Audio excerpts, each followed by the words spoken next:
Huge day in Washington today, obviously the president's inauguration. So, Robby, what is on your radar? Well, it's the dawn of a new day. Donald Trump will be inaugurated as the 47th president of the United States and the first non-consecutive president since Grover Cleveland, one of my favorite presidents, as fate would have it, accomplished this same feat in 1893. Now, when compared with his first term, Trump is set to re-enter office at the height of his political power.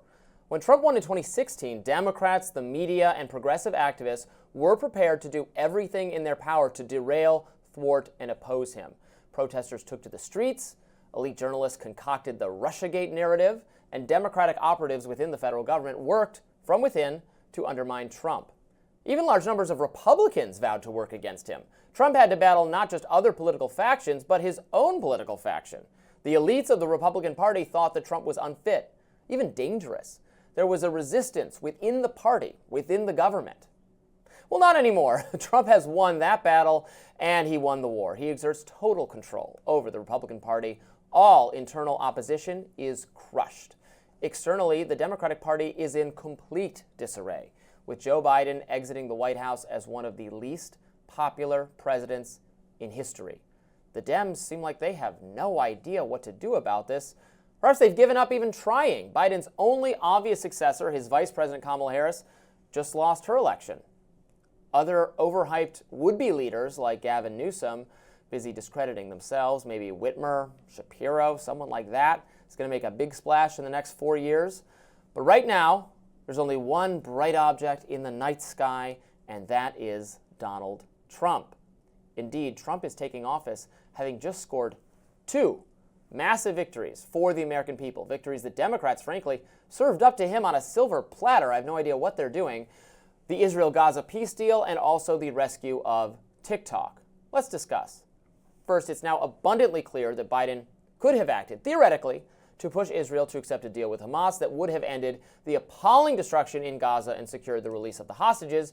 He just chose not to. Perhaps he wasn't persuasive or threatening, who knows, but for whatever reason, Biden did not have what it takes to get a deal. World leaders don't take him seriously. Our ostensible ally Israel, its leader Benjamin Netanyahu, didn't take him seriously. But Trump means business. During the campaign, Trump stated that Israel had to finish the war and finish it quickly. Many progressives who sympathize with the Palestinian plight understandably feared that what Trump meant was Israel would have an even freer hand. We now know that's not the case. Trump's representatives pushed Netanyahu to make a deal. And now the hostages are being freed. 3 of them came home over the weekend. This is a massive win for peace and stability, and undoubtedly a political victory for Trump. Take also TikTok, which was banned on a bipartisan basis in Congress, though prominent voices on both the right and left, including Thomas Massie and Rand Paul, and also AOC and yours truly, opposed it. Biden signed the bill, but after the Supreme Court ruled last week that the ban could go into effect, Biden suddenly balked. His surrogates announced that they wouldn't enforce it, but they did not give TikTok enough assurances on that front, and so for a brief period over the weekend, the site went dark. Millions of people who rely on the platform to make a living as a content creator or business, or even just for self-expression, suddenly lost access. But never fear, Donald Trump to the rescue. Thanks to Trump's determination to salvage the platform and his personal assurance that he would not take any action against it while a solution is worked out to address the national security concerns, TikTok was restored. In a note posted by TikTok, the platform thanked Trump for his timely intervention. This is what it says. Thanks for your patience and support. As a result of President Trump's efforts, TikTok is back in the U.S. Now, it's very clear that TikTok CEO Shouzi Chu, who is attending the inauguration, credits Trump with protecting this vital platform and ultimately the free speech rights of its users. Millions of young people, some of them very left-leaning, will likely feel the same. Trump is going to come out of this news cycle even more popular, making even greater gains among constituencies that have not traditionally supported Republicans. It's incredible. Meanwhile, how did Biden spend his final moments in charge? By declaring the Equal Rights Amendment the law of the land. Let's listen. Throughout my career, I've been clear. No one No one should be discriminated against based on their sex. And in order for the amendment to be ratified, it requires 3/4 of the states to ratify it. That benchmark was passed when Virginia ratified the ERA a few years ago. Today, I affirm the Equal Rights Amendment to have cleared all the necessary hurdles to be added to the U.S. Constitution now. There's just one problem with that. Many legal experts do not believe the amendment has cleared the necessary legal bar of 2/3 of the states supporting ratification. Ratification has expired in 5 states, they argue. In other words, it's not clear at all that Biden is correct, that the ERA is now ratified, nor does he have the power to just unilaterally declare it. Very strange. As New York Times liberal columnist Ezra Klein, again, a liberal columnist, put it, we're not enforcing the TikTok ban that we signed into law, but we are unilaterally declaring the Equal Rights Amendment ratified. That's an odd final play for the Biden administration. Odd is a kind way of putting it. Senile is another. But whatever the reason, Biden's incoherence is Trump's gain. Virtually all Republicans, many independents, some right-leaning Democrats, young people, lefty advocates for peace in the Middle East, free speech enthusiasts like myself, tech innovators, all lining up behind Trump. Remember when Trump said under his leadership we would win so much we would actually get bored of winning? Well, I'm definitely not bored yet, but I appreciate that sentiment.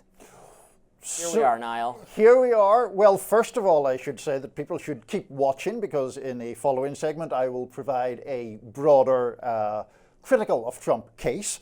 But look, I think that there are a couple of things that I would pick up on there, Robbie. One is that the earlier part of that radar was all about Trump's capacity to gain power and keep power and exert power over the Republican Party.